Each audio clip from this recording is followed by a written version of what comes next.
Gracias, buenas noches, hasta luego. Hasta siempre. Bueno, voy a saludar también desde la perspectiva empresarial a Alfredo Bonet, que es el secretario general del Círculo de Empresarios, que además ha hecho una nota también, lógicamente, en función de los presupuestos sobre su validez para la recuperación económica. Nos va a dar su opinión. Señor Bonet, buenas noches. Hola, buenas noches. Bueno, de entrada, como el tema de los impuestos siempre es muy delicado, al hilo de lo que nos decía el secretario general de Comisiones sobre él, dice, hombre, a medio plazo, a lo mejor ahora no, pero a medio plazo sí que hay que hacer una reforma fiscal en España para que, digamos, nos homologue con el resto de países europeos. Él hablaba, bueno, y sordo de entre 5 y 7 puntos por debajo de la media europea en cuanto a fiscalidad la que tenemos en España. O sea, pagamos menos impuestos en torno a 7 puntos, no por debajo de lo que en Europa de media se está pagando. ¿Eso es así o no? Porque en esto hay mucha polémica y mucha controversia, sí. Y uno dice una cosa y otro es otra. Sí, hay una polémica importante porque depende de cómo se calcule. Sí. Es decir, en España tenemos un problema grave, que es lo que nos afecta mucho también a la recaudación, que es el nivel de economía sumergida que tenemos. Se calcula que está en torno al 20% más o menos, que es aproximadamente el doble que la media de los países de nuestro entorno. Es decir, cuando tienes más parte de economía sumergida, pues la capacidad recaudatoria del sistema tributario se reduce.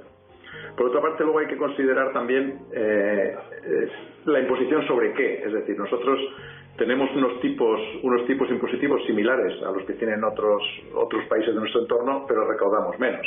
¿Por qué en el IVA, teniendo un tipo del 21%, recaudamos menos que los países de nuestro entorno? Pues porque tenemos muchísimos bienes y servicios en los tipos reducidos y superreducidos.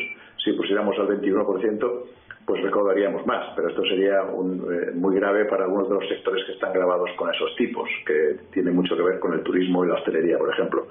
En el caso de las empresas, pues se dice, no, es que los tipos de impuestos a sociedades en España están homologados, las empresas pagan poco. Tenga en cuenta que si nosotros sumamos las cotizaciones sociales, que en España la parte que corresponde a las empresas es bastante superior que la de los países de nuestro entorno, no estamos nosotros soportando una presión fiscal menor en las empresas que en los países de nuestro entorno. Es decir, que según por donde lo miremos nos damos cuenta de que no está tan claro como se dice. Nosotros también somos partidarios de acometer una reforma fiscal y tributaria ambiciosa en los próximos años. Seguramente no es exactamente el mismo sentido al que se refería el señor Sordo, pero nosotros entendemos que es necesario darle una revisión completa a nuestro sistema tributario para hacerlo más efectivo, para poder recaudar más, pero al mismo tiempo no afectar a la competitividad de nuestro modelo productivo. Bueno, señor Bonel, ustedes sí que han analizado los presupuestos generales del Estado, que el Gobierno sí. ya está tramitando en las Cortes, después de haber sido rechazadas las enmiendas a la totalidad, y le pregunto, porque consideran que están desfasados, ustedes también, y por tanto no se corresponden con la realidad presente del momento en España. ¿No sirven para la recuperación estos presupuestos, como ustedes señalan, y por qué?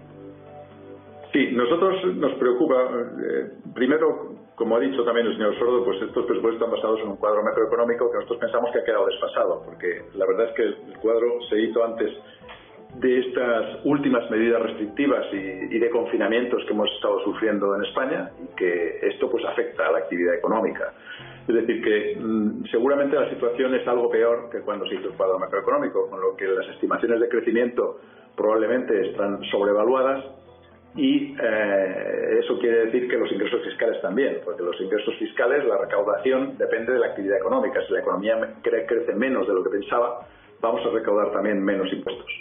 Y desde el punto de vista de los gastos también hay el problema de que hay algunos gastos que están infravalorados y que es posible que haya unos gastos mayores a los que se prevé. Por ejemplo, el coste de la prolongación de los ERTEs más allá del 31 de marzo, el coste de lo que significaría vacunar a toda la población española, que no está en el presupuesto. Es decir, que al final el riesgo de que el déficit vaya por encima de lo que está presupuestado es bastante importante. Ahí es donde está el principal problema que nosotros hemos detectado y que hemos destacado en nuestro documento. Es la importancia o lo elevado del déficit estructural. ¿El déficit estructural qué quiere decir? El déficit público, hay un déficit público que se genera en momentos determinados por razones, digamos, temporales, como puede ser esta pandemia. Es decir, cuando hay una pandemia, pues los ingresos, los gastos públicos se aceleran, pues porque tienes que pagar ERTE, tienes que pagar líneas de liquidez, tienes que pagar avales, tienes que apoyar a las familias más desfavorecidas, y esos son unos gastos que son coyunturales y que crecen con la crisis. Pero esos gastos, cuando la crisis desaparecen los gastos. El estructural es aquel que es independiente del ciclo económico, es decir, que es unos gastos o un déficit público que se mantiene, aunque vaya bien la economía. Y nosotros el año que viene nos vamos a situar en un déficit estructural de alrededor del 6% del Producto Interior Bruto, que es muy elevado. Un déficit estructural de esas características pues es un riesgo para el futuro, aparte de que nos va a costar mucho tiempo devolver la deuda pública que va a generar estos déficits crecientes, pues al final puede suponer un riesgo también para la propia financiación del Tesoro español y la financiación del déficit público en los próximos años. Nosotros pensábamos, por tanto, que esta propuesta de presupuestos debería haber incluido también una parte de reconsideración de la eficiencia del gasto público. Es decir, en estos presupuestos básicamente lo que se ha hecho es mantener y congelar los gastos, aumentarlos, no solamente los gastos relacionados con la pandemia, sino otros gastos que tienen un impacto estructural en los próximos años y sin tener en cuenta dónde puedo ahorrar, ¿no? Es decir, esto es un poco la sensación que da. Y por otra parte, pues subir los ingresos públicos subiendo los impuestos. Entonces, es preocupante porque nosotros entendemos que podríamos haber, o el gobierno podría haber elaborado unos presupuestos en los que hubiéramos incurrido en un déficit estructural menor para los próximos años que no pudiera amenazar la recuperación. Bueno, pues eso es lo que hay. Seguiremos analizando estas cuentas a lo largo de los próximos meses. Gracias, Alfredo Bonet, secretario general del Círculo de Empresarios, y buenas noches.